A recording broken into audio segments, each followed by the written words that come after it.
Hi, the last episode saw us in Tokyo, going off into the night somewhere. Anyway, we got back to our hotel, all ready for the trip up from Tokyo to Suzuka, and it was certainly my first experience on ever going on a bullet train, and it was incredible, absolutely incredible experience.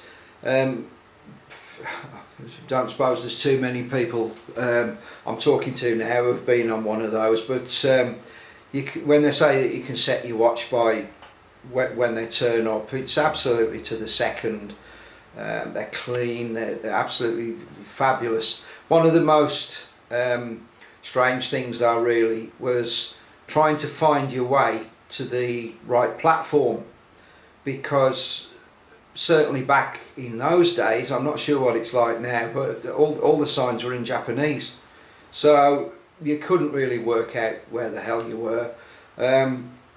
Just occasionally they'd have a number or something, but you didn't know what you were doing, so we had to rely on our guides and that to put us straight. Anyway, we got onto the train and we found our seats, and you know, the country's going by, fabulous, you know, looking at all the scenery, and then we stopped somewhere and you know, picked up some new passengers, and there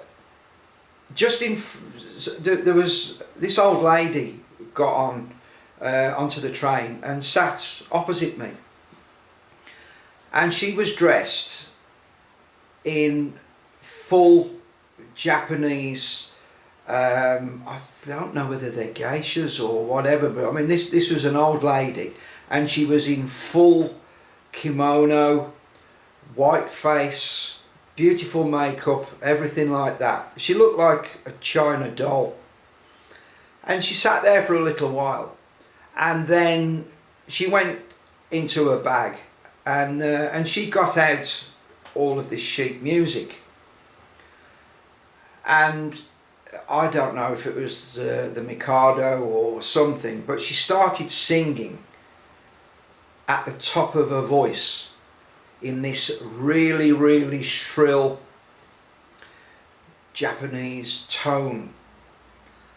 I'd hate to say it sounded like Yoko Ono on a bad day, but she was just singing at the top of her voice. Now obviously the Japanese are famous for karaoke, but I'd expected to see them just singing in bars and places like this, but no, this lady sang through this whole piece of music at the top of her voice, and you know, at the end of it, the whole train or the whole carriage got up and applauded. It was a surreal experience. So we get to Suzuka, and the surrounding areas, and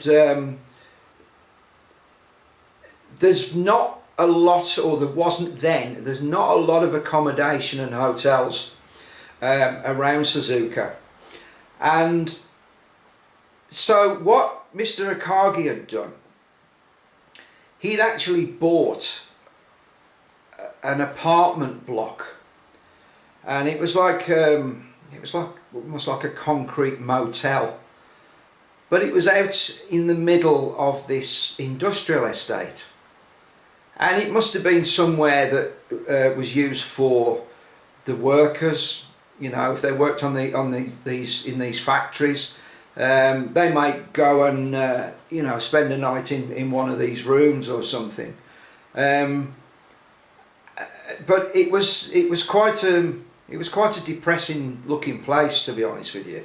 But we were all together, so it actually wasn't too bad. So anyway, I was rooming with one of the other guys, with George, my sort of regular truckie driving mate, and we got into the hotel, or into our room, and you know, put our bags down and everything like that. And the first thing you do is have a look what's in the minibar. Well, all there was in there were 2 beers, 2 cans of Coke and 2 cans of Pocari Sweat. And we had a look at this and thought, well, what the hell's this? I mean, I'd never even ever seen a Pocari, let alone knowing whether it sweated. But it was it was obviously one of these energy drinks, but it looked a little bit disconcerting at the time. So so I think we probably emptied the cans of beer. We drank those. Well, what was going to happen was Hero and 1 or 2 of his colleagues were meeting us at about 6 o'clock to take us for a meal, and so we went off. We got all washed and dressed, and we waited at the end of the car park, and these minibuses turned up. So they took us out to a couple of restaurants, and we had dinner and everything like that. But basically we'd got no money. They'd not sorted us out with our expenses for the week yet, because we used to get 30 quid a day or something like that to to feed and water ourselves. But at the time, we were just being looked after by Hero and his gang. So we went out to eat, and then decided that we would go and find 1 or 2 bars, and we ended up in these karaoke bars and these other places, and the cost of some of the drinks in these places was horrendous. Fortunately, as I say, we weren't putting our hands in our pocket, so for us it was almost like free booze.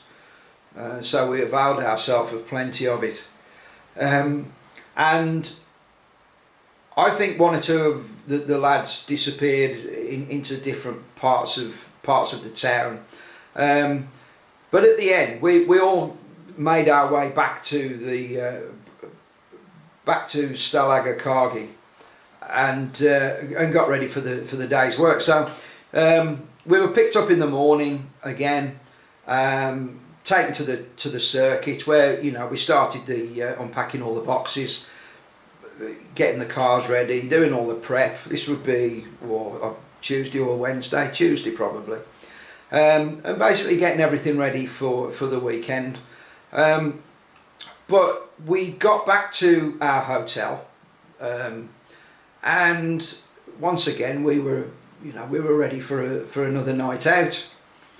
But this time we all got ready, and we were waiting for our transport to take us into town, and only one minibus turned up, and it was, I don't think it was Hero, it was one of his oppos.